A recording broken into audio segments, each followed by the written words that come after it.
So I've been growing up playing a lot of these classical games that you play with your grandmother or so. But when I was at third grade in school, we started to play Magic the Gathering, and that was really the game that impacted my whole childhood. And then we played a lot of Dungeons and Dragons and all kind of trading card games that came thereafter. And it started a bit later that I got into this whole board game world with maybe more complex board game that we play with friends and family.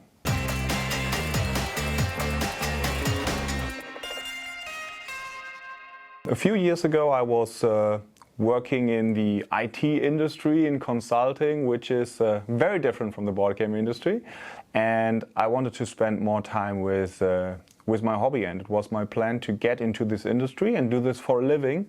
And I wanted to be more creative than I was able to be in my day job, and that's where I started my journey as a game designer.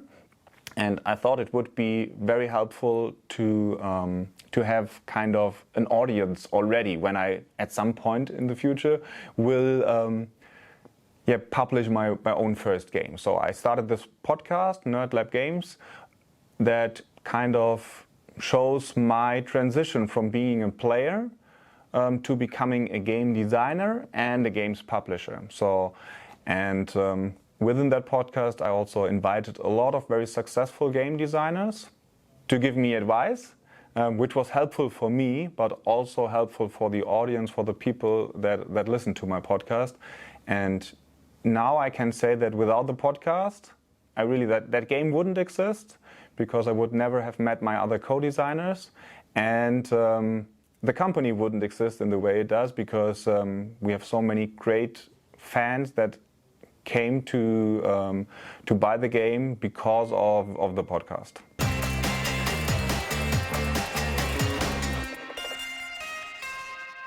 I met Christian, was a listener of my podcast actually, and I started to think that I was in a situation where I was designing games myself alone in the basement, which can get some kind of frustrating if you run into a roadblock or so and don't know how to proceed into issues.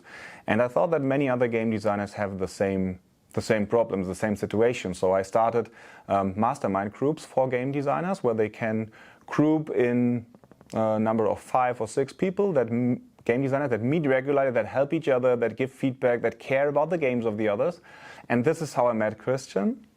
And we pretty soon realized that we enjoy the same kind of games, all this trading card games and stuff like that, but and that we wanted to work on something similar. So we got together and created some kind of design pillars for the game we would like to have. And we said it should contain all the stuff we love about trading card games, but it should get rid of the stuff we don't like. And it should be much simpler. So we started to cut everything from trading card games that we didn't like or didn't want in the game. So we said, okay, we only want, for example, one card type. There should only be creatures in the game. And there shouldn't be a resource system that you need to accumulate to play those creatures. So we removed manas and crystals from the game. And those card types should be fairly simple, though. We removed all the different stats from it, and the card should only have one attribute, like a power value. And what we anticipated was kind of a bad game, because we removed everything that's kind of fun to make it as simple as possible. But then Christian came up with this mind bug mechanic that allows you to steal a play from the opponent twice in a game, and it's so simple, and it blew our mind that it allowed us to keep the game as simple as it was, but making the creatures so crazy powerful that it's still a lot of fun, and it kept what we loved about the game, those trading card games. And it also kept the simplicity, and we didn't have to introduce new resources, new attributes and stuff like that, which we were totally thinking we would have to do because it wouldn't be fun, but it was quite good from the very beginning. We thought we were a little bit lucky because we really didn't anticipate the mechanic to be so have such a big impact on the game.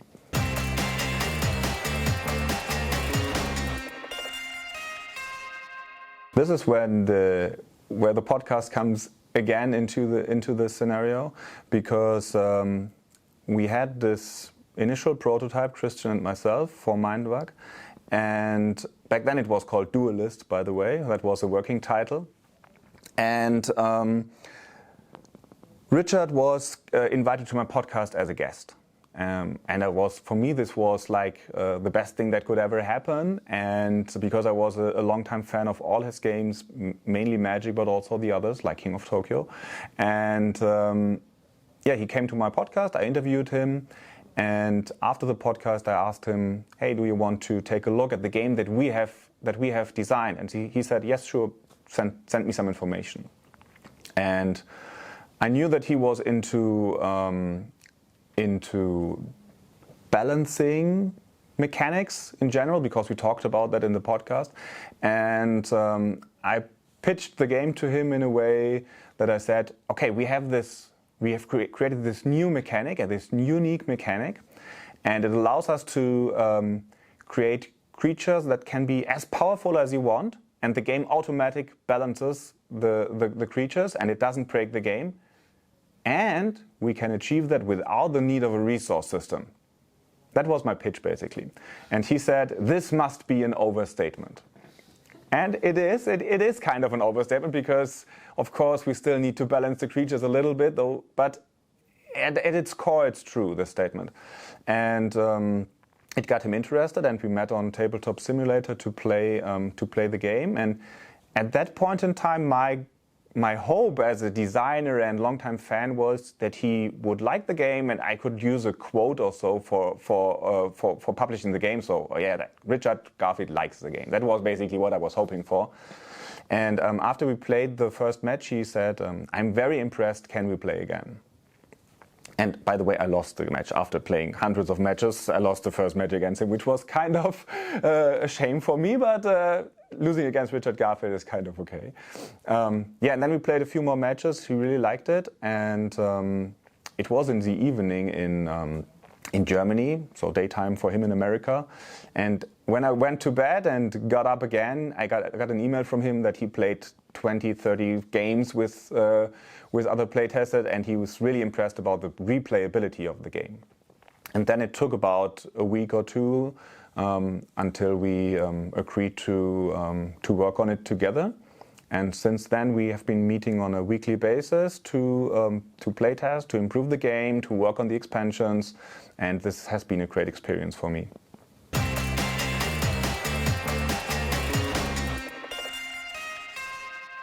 Scav is a business partner of Richard, and they joined together. So after the first playtests I had with Richard, he brought Scav into the team, and Scav is great about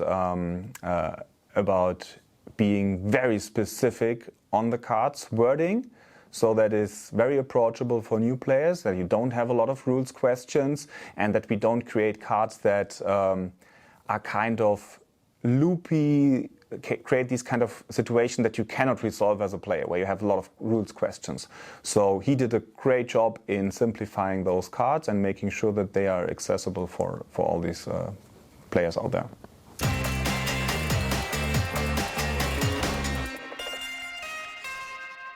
Yeah, I mean, it's definitely a surprise. I mean, it's our first game that we publish, my first game that I've co-designed, and we never expected anything like that would happen. So it's absolutely great to see these positive responses from players all over the world and from critics, and that is just very satisfying as a designer, that the work that you put in there, these hundreds and thousands of hours, that they are kind of recognized by the people out there, and that they enjoy the game. That's really nice. That's one side. That's the emotional side. The other side is it's the commercial success, and the business side is this game and has really allowed us to start building that company. And without that, we wouldn't be there. And I couldn't do this full time and start growing the company into new games, new expansions for that. If this would have been less successful, it would have been maybe just a one shot for me, one game, and then go back into the IT industry. But now it's a very good starting point to create this company around this hobby that I had for my whole life.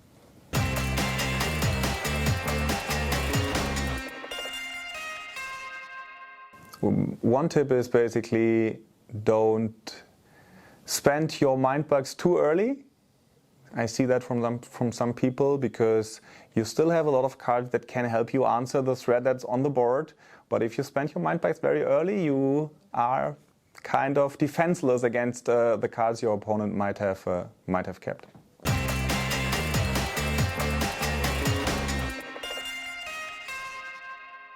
My favorite card is the Lone Yeti, and it was almost the same from the very beginning. So this card was in our very first prototype, almost the same, just a little change has been made. And it opened my eyes to one aspect of Mindbug that is, I think, is very important for the design of the game and what is kind of the fun of the game. And that means that cards should be asymmetrical for the different players. So that means if I play the Lone Yeti, which has the effect that it becomes much stronger when you don't have an ally, if it's your only creature. So that means if I play it and I don't have any other creatures, it's super powerful for me. But if my opponent has creatures, it's less good for them. And this makes the Mindbug decision so much more interesting. And that's what I like about this card. And this was the first card that showed this to me, and where I realized that this is the kind of way we need to design the cards, that they are interesting.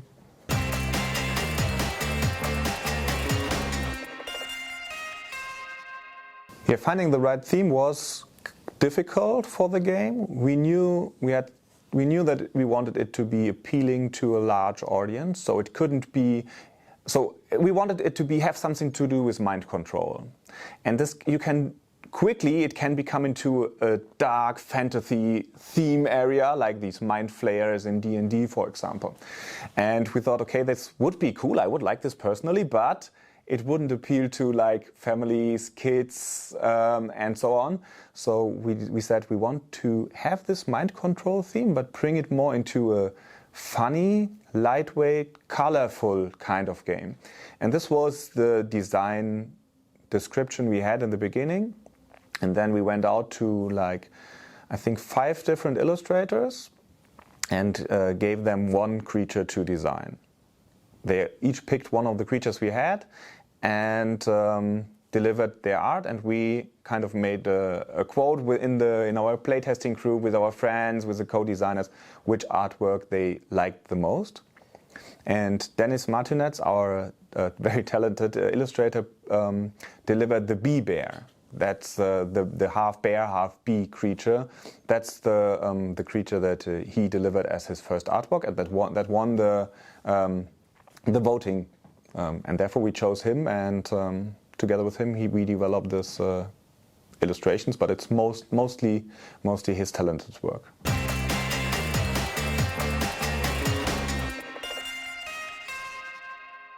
Typically, so as a designer, when you design, you have 2 different ways of approaching things. You can do it bottom up, where you have the mechanic first, and then you put a creature on top.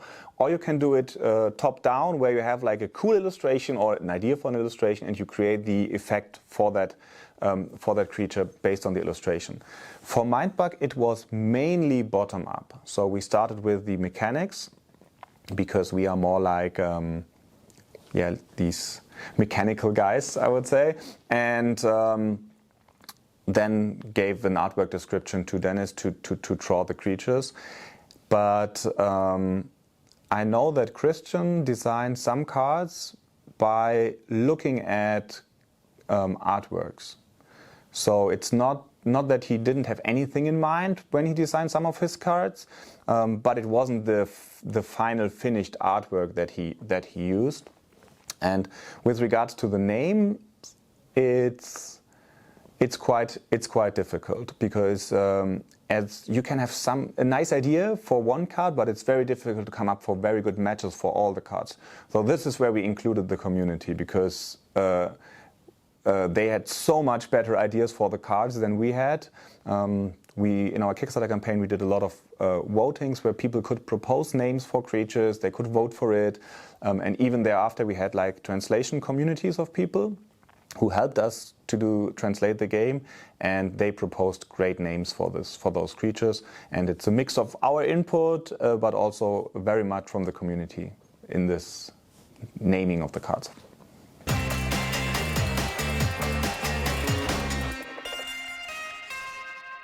Mindberg is like a card game, and the base game is very good, and it has a lot of replayability.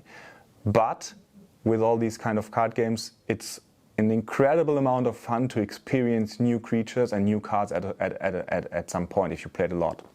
And we knew that this would also be true for Mindberg, and that's why we started to create expansions very early on after the initial release.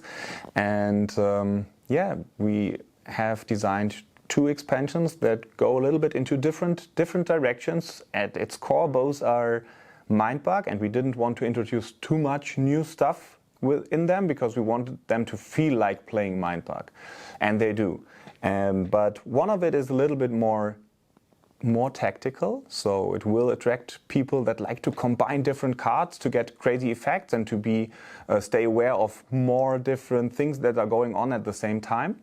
That's Mindberg Beyond Evolution, which utilizes the discard pile much more than the others. And we have like the other one is closer to the base game maybe.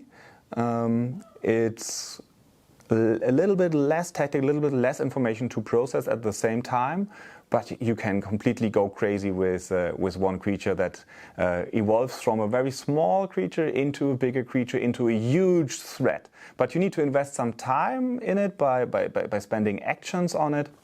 And yeah, they feel very different, both at its core like Mindberg, but they will. I'm pretty interested in see how people will like it.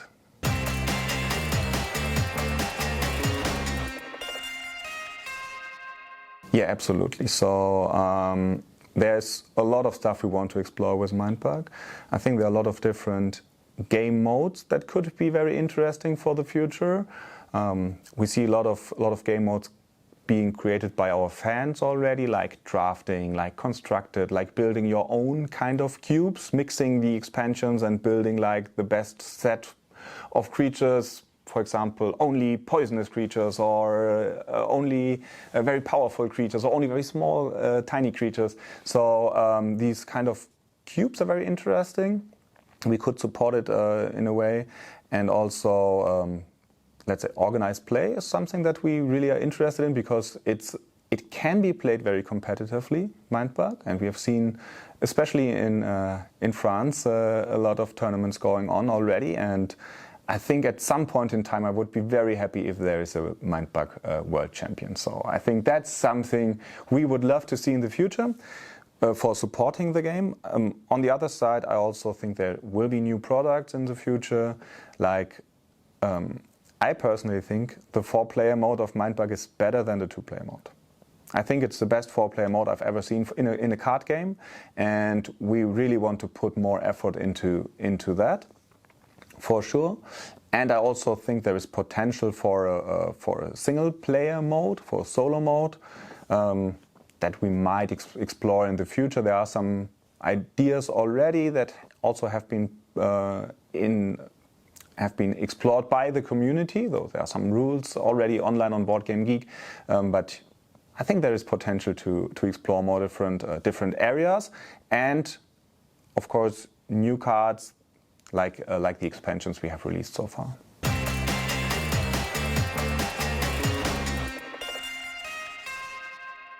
We have been working quite long on the digital implementation of the game, because from when we started playing the game, we realized pretty soon that it is very well suited for digital play, and mobile play in particular, because the games are very quick.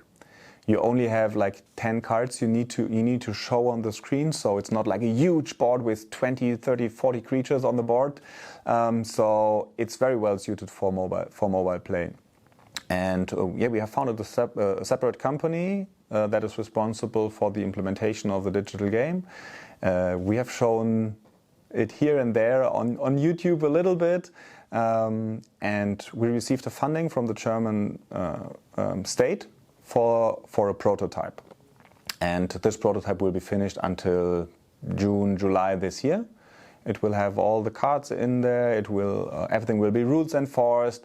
It will look kind of nice already, so people would think we are close to publishing it. But there is still a lot of stuff missing that needs to be done, like the whole ecosystem on top of it, like giving people things to do on a daily basis, like daily quests and like a season pass and all this kind of extra layer that comes on top of just playing the game, like challenging a friend, and all this kind of stuff needs a lot of technical implementation in the background, which we are working on.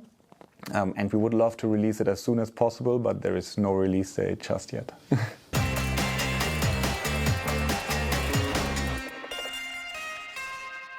It's a lot of risk, of course, because as a business owner and as a startup, you take, of course, the risk of failure, and you need to invest before you can produce the games. So, but it was for me personally, it was the easiest or immediate way into making this a full-time thing.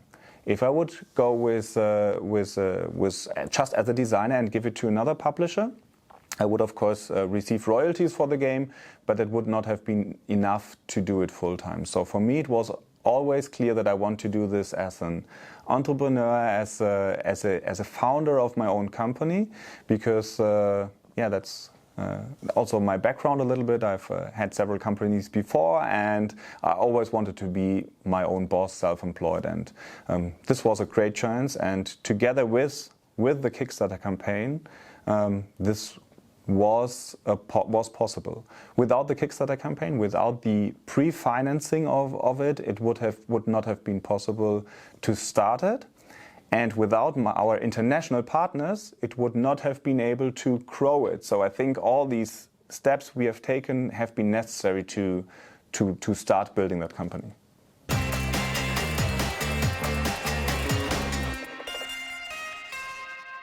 Even so, Mindbug is a success.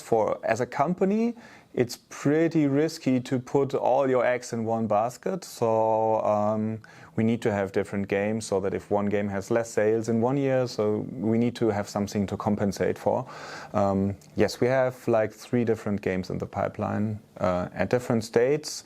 All of them pretty early in the design phase still. So probably will be next year before we release one of our own games, but we also have one game in the pipeline that is a known game that we will do in Germany only, in German only, that will come out this year.